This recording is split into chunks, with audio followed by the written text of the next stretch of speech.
Segmento rectilíneo. Bueno, hoy hablaremos acerca de un tema específico que se llama segmento rectilíneo, o lo que viene siendo un segmento de una recta. Ya habíamos visto anteriormente que un lugar geométrico como el de una recta es una sucesión de puntos que tienen la característica de estar sobre una trayectoria que no se curva, es decir, sobre una recta. Pero habíamos visto que ese tipo de lugares geométricos se pueden extender desde menos infinito hasta infinito, es decir, pueden ser infinitamente largas. Sin embargo, cuando nosotros hablemos de un segmento rectilíneo, hablamos justamente de una sección que está delimitada. Por ejemplo, aquí vemos el punto A y el punto B, y de A a B existe una determinada longitud de esa recta, es decir, está delimitada por esos puntos. De A a B existe un segmento. Entonces, cabe preguntarse cómo podemos conocer a ese segmento rectilíneo. Por lo menos sabemos que ahí está delimitado. Sin embargo, podemos ver por otro lado que los segmentos se pueden expresar a través de la siguiente simbología. Si nosotros queremos hablar del segmento AB, pues ponemos AB como diciendo de A a B está el segmento, y se pone un símbolo, una recta horizontal en la cima, que nos está indicando que se trata de un segmento de recta. Es decir, este va a ser el lenguaje para referirnos a segmentos rectilíneos. Los tipos de segmentos, nos vamos a dar cuenta de que son segmentos que pueden ser horizontales, es decir, se pueden extender paralelos al eje horizontal, que es el eje de las X.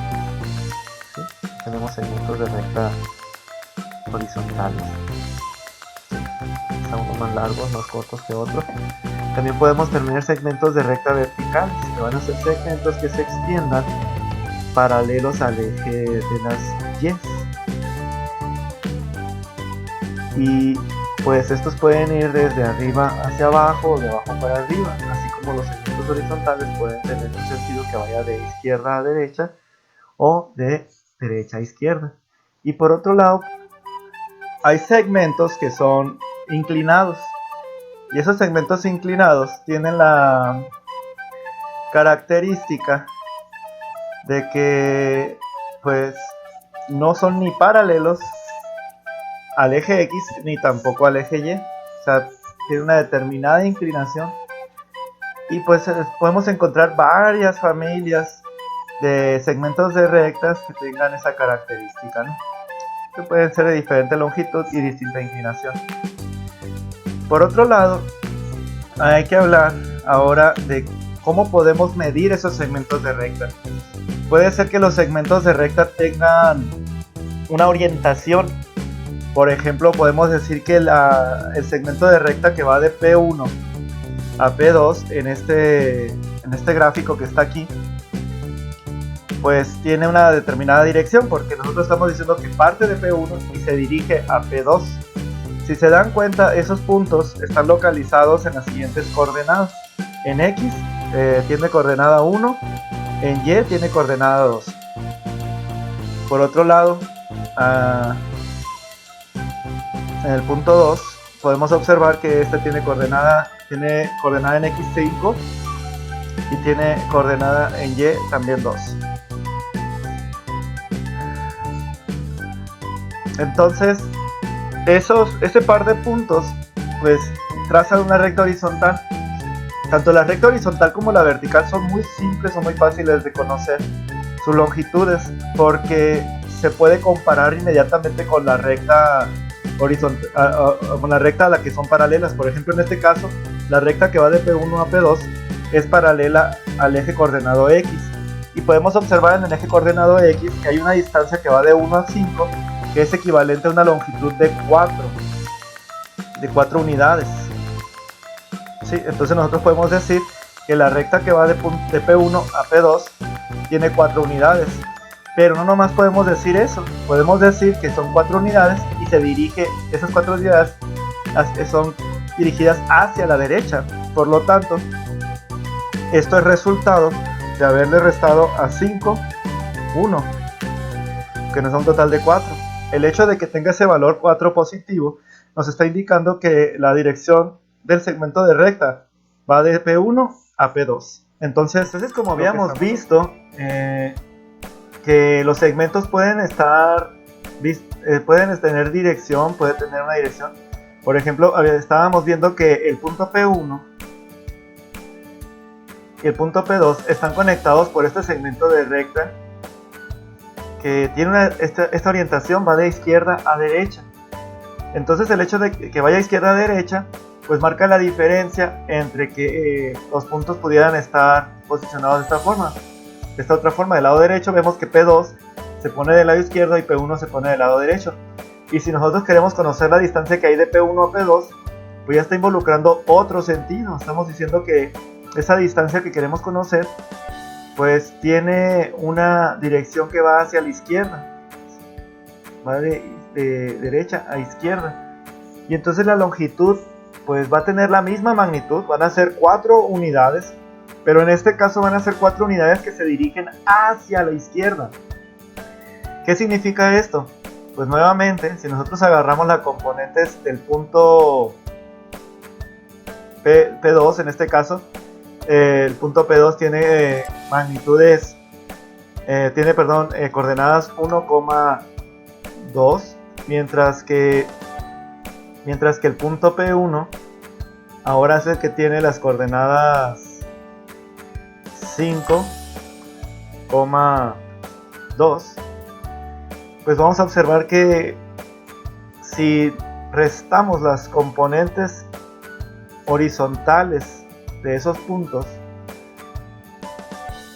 vamos a tener la siguiente diferencia. O sea, a 1 le restamos 5, esto nos va a dar un total de menos 4, perdón.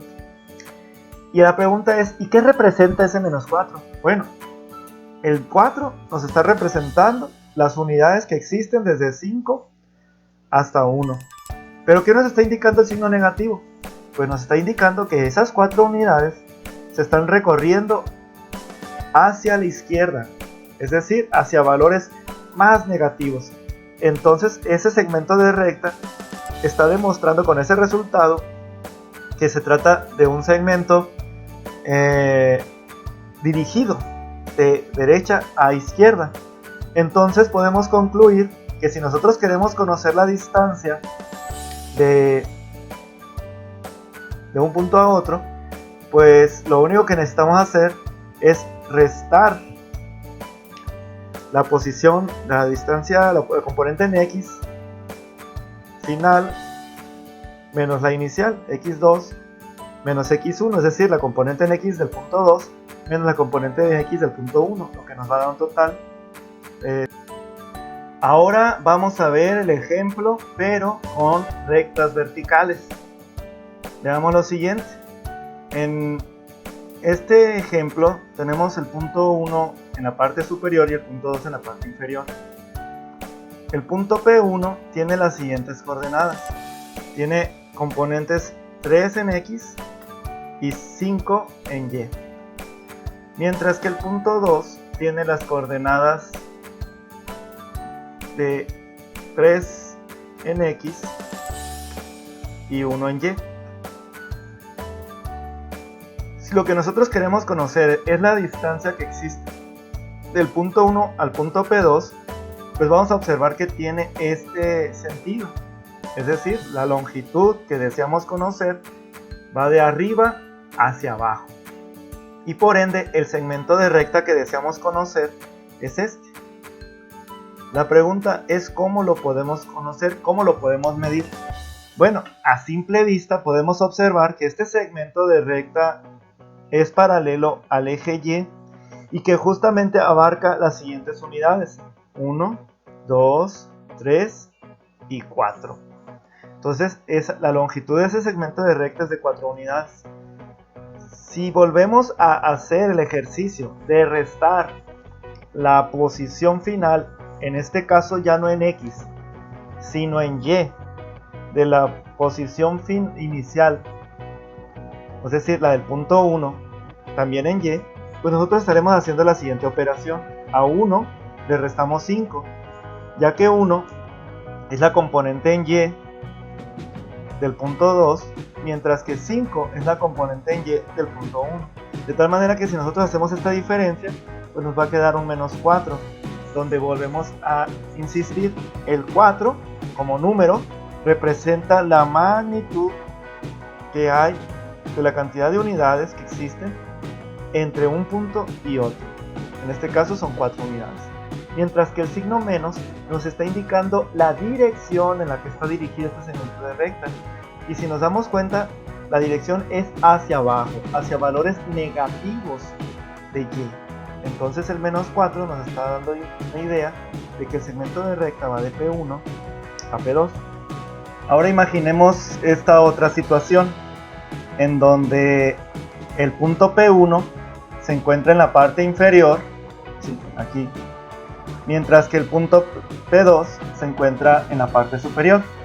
En este caso, nosotros lo que podemos observar es que el segmento de recta va de abajo hacia arriba. Sigue siendo el mismo segmento de recta. La única diferencia es que si hablamos en términos de distancia, pues estamos diciendo que se dirige hacia valores cada vez más positivos. Entonces, al igual que ahorita, nosotros pues vamos a observar que pues ahora P2 tiene las siguientes componentes. Tiene 3 en X y tiene 5 en Y, mientras que el punto P1 tiene las siguientes componentes: 3 en X y 1 en Y. De tal manera que si deseamos conocer la magnitud, bueno, la distancia que existe entre ese par de puntos, pues ahora lo que tenemos que hacer es que a la componente en Y del punto 2, es decir 5, le vamos a restar la componente en Y del punto 1, es decir 1, y esto nos va a dar un total de 4. ¿Qué significa esto? Bueno, el 4 positivo nos está diciendo que hay 4 unidades en la magnitud de este segmento de recta, pero el hecho de que sea positivo, el valor positivo nos está indicando de que esa magnitud tiene sentido, tiene dirección y es hacia arriba, hacia valores positivos. Entonces podemos concluir lo siguiente: cuando nosotros tengamos una barra, una recta horizontal, un segmento de recta horizontal, es decir, un segmento que vaya de P1 a P2, donde las componentes de P1 son las coordenadas x1, y1, y donde las componentes de P2 son las coordenadas x2, y2, nosotros podemos conocer la magnitud del segmento de recta entre P1 y P2 utilizando la siguiente fórmula, la siguiente expresión matemática. Este enunciado que aparece aquí nos está sugiriendo, nos está refiriendo a la magnitud del segmento de recta P1-P2. Hay que recordar que esta línea horizontal que aparece arriba nos está indicando o se está refiriendo al segmento de recta entre P1 y P2, y estas barritas verticales se están refiriendo únicamente a pedirnos la magnitud que existe en ese segmento de recta P1-P2. Entonces nos dice el segmento de recta P1-P2 es igual a el valor absoluto que existe entre x2 y x1. Estas barras verticales representan el valor absoluto. ¿Qué quiere decir eso? Que esa diferencia siempre tiene que ser positiva, ya que sea que x2 sea mayor que x1 y nos dé un valor positivo, o en el caso contrario, pues nosotros lo único que tendríamos que hacer es intercambiar el orden de la resta, pues, para que nos dé un valor positivo. Pero nos pide únicamente el valor positivo. ¿Por qué nos pide únicamente el valor positivo? Porque cuando nosotros hablamos de la magnitud del segmento, únicamente hablamos de la cantidad de unidades que hay entre ese par de puntos. No nos pide la orientación, no nos pide la dirección. No importa, cuando se habla de magnitud, no importa si el segmento de recta va de P1 a P2 o de P2 a P1. Entonces lo único que vamos a hacer es poner los valores absolutos para que siempre nos dé como resultado un valor positivo. Por otro lado, en las rectas verticales, cuando nosotros tenemos rectas verticales, pues el encontrar esa magnitud entre P1 y P2 únicamente va a estar dado por el valor absoluto que existe, ¿sí?, entre la diferencia entre la posición en Y2 y la posición en Y1. Entonces esta cantidad pues va a ser positiva porque justamente nos están pidiendo la magnitud. Son valores absolutos, es decir, valores que siempre son positivos. ¿Por qué? Porque no importa la dirección ni el sentido, únicamente la cantidad de unidades que representa dicha longitud. Bueno, ya hablamos de cómo obtener segmentos rectilíneos, horizontales y verticales, es decir, más bien sus magnitudes, ¿verdad? Pero, ¿qué pasa si nuestro segmento rectilíneo está inclinado? Es decir, el punto P1 está en un determinado lugar y el punto P2 está en otro. Por ejemplo, aquí tenemos el punto P1 y acá tenemos el punto P2. Y la recta que se dibuja, el segmento de recta que se dibuja, es este, tiene una determinada inclinación. Y la pregunta es, y bueno, ¿cómo podemos conocer la magnitud de ese segmento de recta? Lo que sabemos es que el segmento P1 tiene estas componentes, 4 en X, 2 en Y. Y el punto P2 tiene coordenadas 2 menos 1, perdón. 2 en X, menos 1 en Y. Bueno, ¿qué tal si ahora lo que hacemos es lo siguiente? Esta misma figura trazamos un triángulo. Si se dan cuenta, se forma un triángulo si extendemos la dirección horizontal que está en el último punto. Y ese triángulo no es cualquier triángulo. Podemos observar que se trata de un triángulo rectángulo, es decir, un triángulo que tiene un ángulo recto en él. Y ese triángulo rectángulo tiene este cateto y tiene este otro cateto.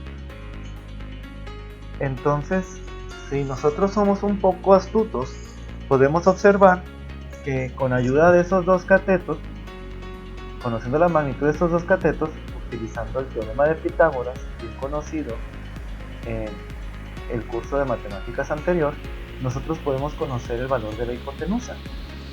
Y la pregunta es, ¿y cómo? Bueno, si queremos conocer la magnitud de este cateto, nos podemos dar cuenta que por comparación, esta recta que está aquí tiene una magnitud de 1 y 2 unidades. Por otro lado, este otro cateto de acá, el vertical, tiene 1, 2 y 3 unidades. Entonces conocemos el cateto 1 y el cateto 2.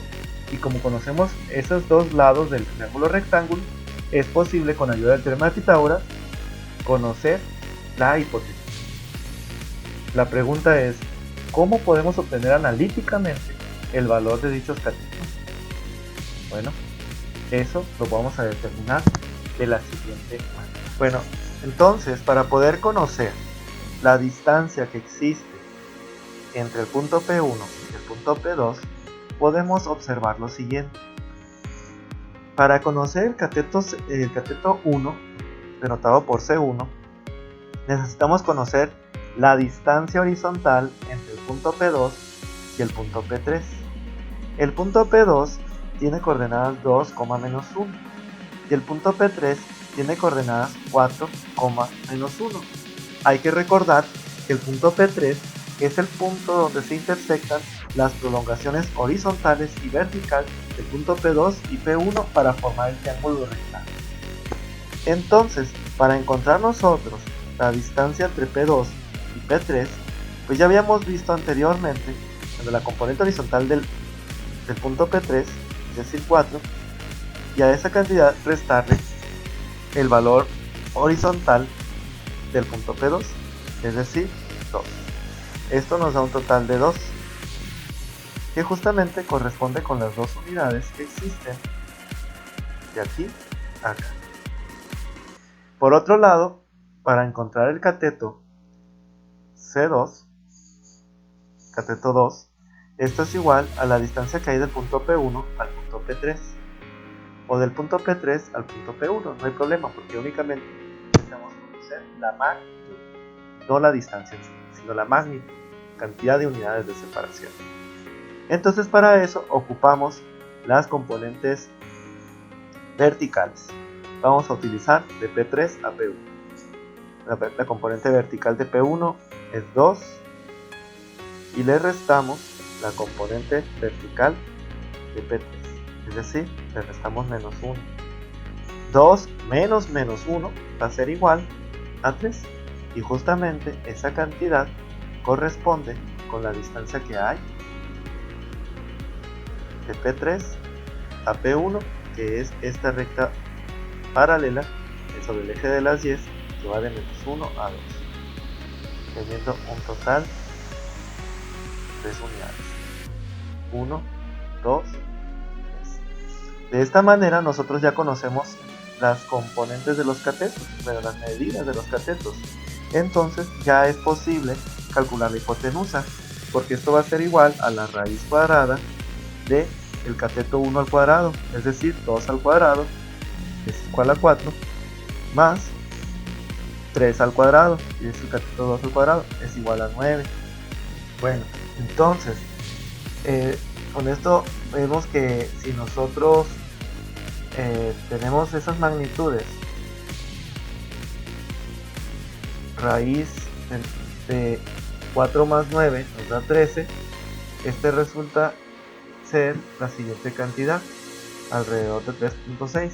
Podemos obtener más decimales, pero solamente aproximaremos a 2 decimales. Este resultado nos está diciendo que 3.6 es la magnitud de este segmento de recta que representa la hipotenusa, es prácticamente la magnitud entre el segmento de recta que va de P1 a P2 o de P2 a P1. Únicamente estamos hablando de la magnitud. Pero ahora cabe preguntarnos si habrá una expresión más general. Bueno, si se dan cuenta, podemos observar que la distancia que hay de P2 a P3 se puede obtener únicamente conociendo la diferencia entre P1 y P2. ¿Sí? Entre P1 y P2. ¿Por qué? Porque se trata de una recta horizontal. Y por otro lado, el cateto C2 se puede obtener únicamente como las diferencias entre el punto P2 y el P1 con respecto a sus componentes verticales. Es decir, vamos a tratar de reescribir lo que tenemos abajo. Dice, esto es igual a la raíz cuadrada de lo siguiente. La componente x2 menos x1. Esa cantidad pues es igual al cateto C1, pero hay que elevarlo al cuadrado. Más, ¿cuál es la otra cantidad? Pues el segundo cateto, el cateto C2. Pero nosotros sabemos que el cateto C2 lo podemos conocer a través de la diferencia entre Y2 menos Y1 según las expresiones pasadas. Y esto lo elevamos al cuadrado. Seguramente se estarán preguntando si importa el orden o no, porque si se dan cuenta no estamos utilizando barras absolutas para quedarnos con números positivos, pero resulta que cualquier número que está elevado al cuadrado siempre nos va a dar un número positivo. Cualquier número, menos 1 al cuadrado pues es 1, menos 2 al cuadrado es 4. Entonces, independientemente de cuál sea la diferencia dentro del paréntesis, al elevarlo al cuadrado nos va a dar un número positivo. Y entonces eso nos va a dar el cuadrado de los catetos. Conociendo el cuadrado de los catetos y usando el teorema de Pitágoras para resolver este problema, pues entonces podemos llegar a la siguiente conclusión. Bueno, tenemos la siguiente conclusión. Para determinar la distancia entre dos puntos, decimos lo siguiente, que la distancia P1-P2 entre dos puntos cualesquiera, donde P1 tiene componentes x1, y1 y P2 tiene componentes x2, y2, está dada por la siguiente fórmula. La magnitud de P1, P2, del segmento de recta P1, P2, es igual a la raíz cuadrada de x2 menos x1 al cuadrado más y2 menos y1 al cuadrado. Hay que recordar que x2 menos x1 era la operación que necesitábamos hacer para encontrar el cateto horizontal, el cateto que está sobre la horizontal del triángulo rectángulo, mientras que la diferencia y2 menos y1 nos ayudaba a determinar el cateto que está en la vertical, el cateto 2.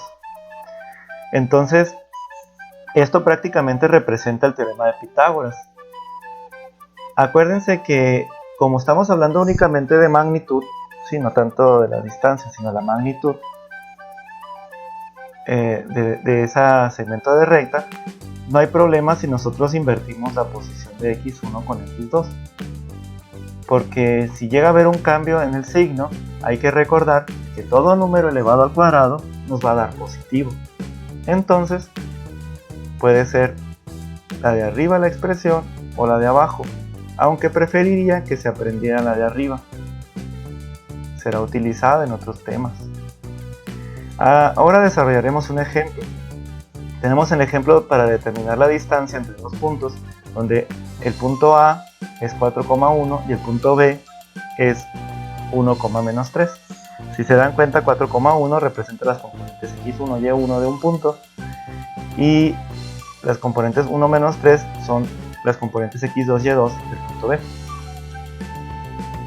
Si nosotros observamos que A y B son los puntos respectivos P1, P2, como se ve en la fórmula de arriba, si sustituimos en dicha fórmula, tenemos lo siguiente, que la distancia del segmento de recta AB es igual a la raíz cuadrada de x2 menos x1, donde x2 es igual a 1 y donde x1 es igual a 4, entonces es 1 menos 4 al cuadrado, más y2 menos y1, donde y2 es igual a menos 3 y y1 es igual a 1, por lo que tenemos menos 3 menos 1 al cuadrado. Haciendo las respectivas sumas, tenemos que 1 menos 4 es igual a menos 3, y tenemos que menos 3 menos 1 es igual a menos 4 al cuadrado. Entonces tenemos lo siguiente, menos 3 al cuadrado es igual a 9, menos 4 al cuadrado es igual a 16, y por lo tanto lo que tenemos es que el segmento AB es igual a la raíz de 25, donde la raíz de 25 es igual a 5, ya que 5 por 5 es 25. Entonces 5 es la magnitud del segmento AB, es la distancia que hay entre el punto A y el punto B de este segmento de recta. Bien, pudimos haber puesto P1 y P2 en orden distinto. Si cambiábamos el orden de los factores, pues no iba a pasar absolutamente nada, porque al elevar al cuadrado, como ya les había dicho, si acá eran cantidades negativas y acá son cantidades positivas, pues al elevar al cuadrado esas cantidades van a seguir siendo positivas y el resultado va a ser el mismo. Más adelante, si queremos calcular el perímetro de este triángulo, sí, aquí tenemos un triángulo y este triángulo está delimitado por 3 puntos. Entonces, si nosotros quisiéramos conocer el perímetro que tiene este triángulo, pues tendríamos que determinar la distancia que hay de A a B, la distancia que hay de B a C y la distancia que hay de A a C. ¿Cómo lo determinamos? Utilizando la misma fórmula con la que pudimos determinar la distancia entre un par de puntos. Ya obteniendo la distancia que hay entre cada par de puntos, pues de esa manera vamos a conocer los lados de este triángulo. Y para conocer el perímetro, lo único que necesitamos es sumar las magnitudes de dicho segmento. Bueno, entonces, si nosotros tenemos este triángulo y queremos conocer los segmentos AB, AC y BC para determinar el perímetro, va a ser necesario que nosotros recurramos a la fórmula para la distancia entre dos puntos. Empecemos con la distancia que hay entre A y B. Bueno, para eso nombraremos como x2 a 2 y como y2 a 0, y nombraremos como x1 a menos 4 y y1 a 2, y sustituimos dichos valores en la fórmula de arriba, de tal manera que lo que vamos a hacer es que para determinar la distancia entre A y B, ocupamos que determinar la raíz cuadrada de 2 menos 4, 0 menos 2. Y esas diferencias hay que llevarlas al cuadrado. Hay que recordar que esas son las componentes horizontal y vertical de nuestro triángulo rectángulo para determinar la distancia. Si seguimos desarrollando, la cantidad que está aquí arriba nos da 6 elevado al cuadrado. Y la cantidad que está acá arriba nos da menos 2 elevado al cuadrado. 6 al cuadrado es 36, menos 2 al cuadrado es 4. Hacemos la suma de 36 y 4 y nos queda 40. Raíz de 40 es aproximadamente igual a 6.32. No podemos decir que es igual porque si nosotros determinamos ese valor con la calculadora, nos vamos a dar cuenta de que existen más decimales. Entonces utilizamos este símbolo, que significa aproximadamente igual. Ahora, vamos a determinar la distancia AC. Para la distancia AC, vamos a nombrar o a renombrar como x2 a menos 2, y2 a menos 3, x1 a menos 4 y y1 a 2. De tal manera que si sustituimos esos valores en la fórmula de arriba, vamos a obtener que la distancia de A a C es igual a la raíz cuadrada de menos 2 menos 4 al cuadrado más menos 3 menos 2 al cuadrado.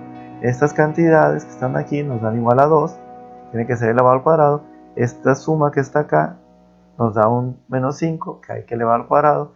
2 al cuadrado es 4, menos 5 al cuadrado es 25, 4 más 25 es 29, de tal manera que la distancia AC es igual a la raíz de 29 y eso es aproximadamente igual a 5.39.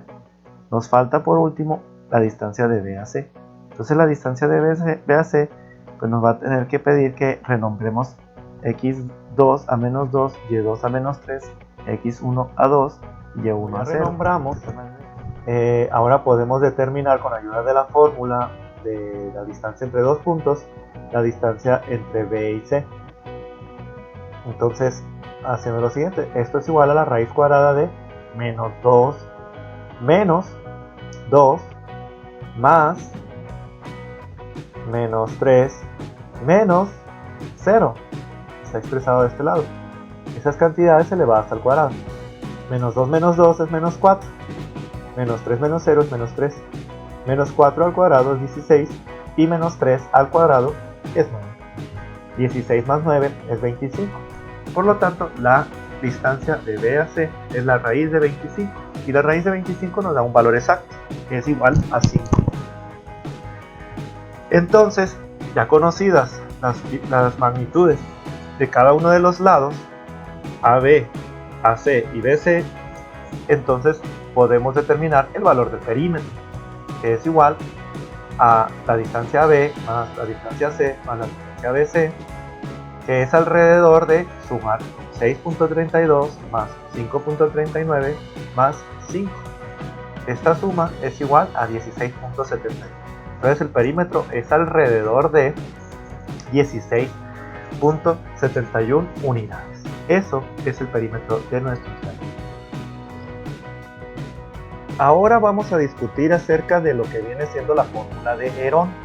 La fórmula de Herón es una fórmula para determinar el área de un triángulo, de la cual no se conoce exactamente el valor de su altura.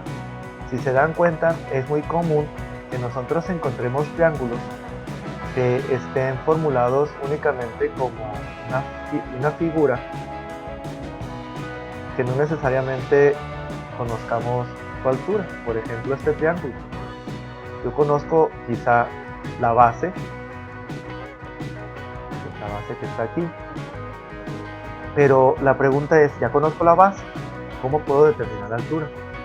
Bueno, necesitaría hacer algún ajuste trigonométrico. Para poder resolver este problema, Herón formuló la siguiente expresión, esta que se ve aquí, que se conoce como fórmula de Herón. Nos dice que para poder determinar el área de un triángulo se requiere únicamente realizar esta operación, la raíz de S por S menos A, por S menos B, por S menos C. Y cabrá preguntarse, ¿quiénes son A, B y C? Pues justamente A, B y C corresponden con las magnitudes de los lados. Es decir, si nosotros conocemos las magnitudes de los lados de ese triángulo, podemos conocer el área. Pero la otra pregunta es, ¿y quién es S? Pues resulta que S es el semiperímetro, así se le llama, por eso S de semiperímetro. que se calcula mediante la siguiente fórmula. S es igual a la mitad de la suma de los tres lados. Entonces, nosotros podemos utilizar la fórmula de Herón para poder determinar el área de un triángulo conociendo únicamente el valor de sus lados. Esto es una aportación muy importante que será muy utilizada para resolver los siguientes problemas. Bueno, digamos que queremos resolver el siguiente problema. Tenemos este polígono delimitado por 4 puntos. En este caso se trata de un cuadrilátero. Y queremos conocer tanto su perímetro como su área. Entonces, de antemano sabemos que para conocer el perímetro va a ser necesario determinar la magnitud de cada uno de sus lados. Pero eso ya lo sabemos hacer porque es la distancia entre un par de puntos. Entonces el perímetro lo podemos obtener conociendo las distancias entre A y D, entre D y C, entre C y B y entre B y A. Pero ahora cabe preguntarse, ¿y cómo podemos determinar el área? Pues está un poco más complicado, porque no es un cuadrilátero regular, sino uno irregular. Entonces una forma de hacerlo es haciendo lo siguiente. Vamos a dividir ese cuadrilátero en dos triángulos. Estos dos triángulos pues tampoco son triángulos regulares, no son equiláteros ni son isósceles, como para que sea fácil la determinación de su altura y por ende su área. Pero si conocemos la distancia que hay entre A y C, podemos conocer los tres lados del triángulo superior y podemos conocer los tres lados del ángulo inferior. Y conociendo los tres lados de cada triángulo, podemos hacer uso de la fórmula de Herón y con ello determinar el área para cada triángulo y así responder a la pregunta de el área que tiene dicho cuadrilátero. Para ello vamos a renombrar los lados. Llamémosle D a la distancia A de AD, llamémosle C a la distancia de D a C, llamémosle E a la distancia de A a C, llamémosle A a la distancia de A a B, llamémosle B a la distancia de B a C. Haciendo este renombramiento, pues ahora, conocidos los puntos, determinamos los valores de cada uno de los lados. Para determinar el lado A, se hace uso de la fórmula para la distancia entre dos puntos, nos da un total de 3.6 unidades, para B nos da un total de 5.8, para C un total de 5.4, para D un total de 2.8, para E un total de 7. Entonces ya conocemos cada uno de los lados. Vamos a determinar ahora el área del triángulo superior, el triángulo DCE. Para ello ocupamos determinar primero el valor del semiperímetro. El semiperímetro 1, S1, ocupa de los lados DC y E. D, C y E. Entonces, hay que sumar esas longitudes y dividirlas entre 2, por eso se llama semiperímetro. Entonces tenemos 2.8 más 5.4 más 7 sobre 2, lo que nos da un total de 7.6. El semiperímetro es 7.6. Así, conocido el semiperímetro, utilizamos la fórmula de Herón que nos dice que el área de ese triángulo superior va a ser igual a la raíz cuadrada de el semiperímetro S por S menos D, por S menos C, por S menos E. Reemplazamos todos esos valores donde S1 es 7.6, entonces tenemos 7.6 menos D, 7.6 menos C y 7.6 menos E, dándonos un total de 6.9 unidades cuadradas. Entonces de esa manera obtenemos el área del triángulo superior. Ahora calculando el semiperímetro del triángulo inferior, donde utilizamos los lados A, B y E, nos da un total de 8.2. Y después usamos la fórmula de Herón, reemplazando los valores correspondientes, dándonos un área de 10.4 unidades cuadradas. Para el área total, simplemente hacemos uso de la suma de las áreas parciales, la del triángulo superior e inferior, quedándonos un área total de 17.3 unidades cuadradas. Y por lo tanto, el área del polígono es eso, 17.3 unidades cuadradas. El perímetro, pues es únicamente la suma de todos los lados. Con esto terminamos de analizar este capítulo y pues es hora de trabajar con la actividad 1 del bloque 2. Espero que con este material se apoyen lo suficientemente bien.